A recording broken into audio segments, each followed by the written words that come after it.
Yes, well, I think the dividend yields on offer in the Russian equity market are particularly attractive at this point.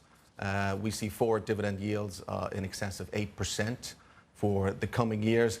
And that sustainability of dividends, we think, will be the driver of the equity market for the coming years, as well as some modest earnings growth. So one of the misconceptions in Russian equities that we've come across is that the market needs to positively re-rate upwards to deliver that positive return for shareholders.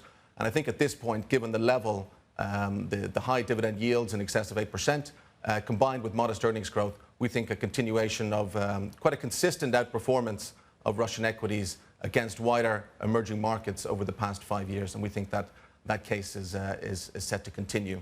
And we see it from both angles, Chris, both in the exporters. Yes.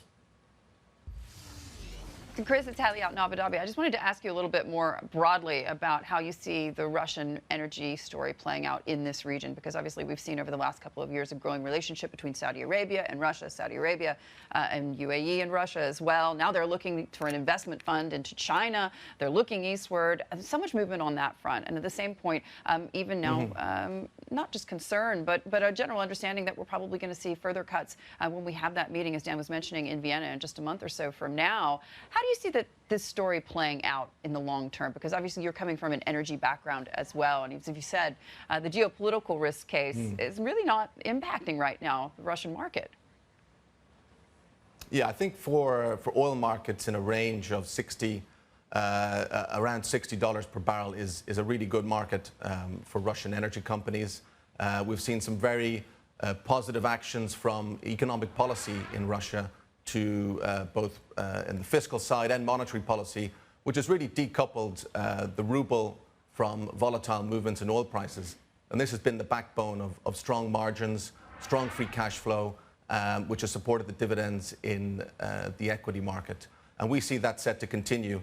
And I think that Russia's participation in OPEC will continue through the coming years. And OPEC, I believe, will act as the balancer of the global oil market. If we do see weaker demand or stronger supply coming out of the US, I think OPEC will act and keep that market balanced and keep prices stable at or around the $60 level, which has... How closely do you think that this impacts the political situation? Because obviously there are conversations now being had that you just really didn't hear before, like what is the post-Putin Russia going to really look like? I mean, obviously he's helped by a stock market or an investment case that, as you say, is highly attractive. But at the same point, the oligarchs, how long are they going to stay happy given lower oil prices? Yeah, I mean, I wouldn't describe these prices as excessively low. I think they're actually a good price for Russia. I mean, you can see that through the accumulation of FX reserves in the country over the past 5 years. Russia's accumulated FX reserves in excess of $530 billion. And I think that combination of FX reserves combined with decoupling the ruble from oil price movements really does shore up the stability and predictability of these cash flows at a corporate level, which we think underpins a very strong equity case for the Russian market in the coming years. Hey everybody, it's Hadley Gamble from our new CNBC Middle East Bureau in Abu Dhabi. Thanks for stopping by. Now to watch more, you can try one of the videos that just popped up on your screen. And don't forget to subscribe.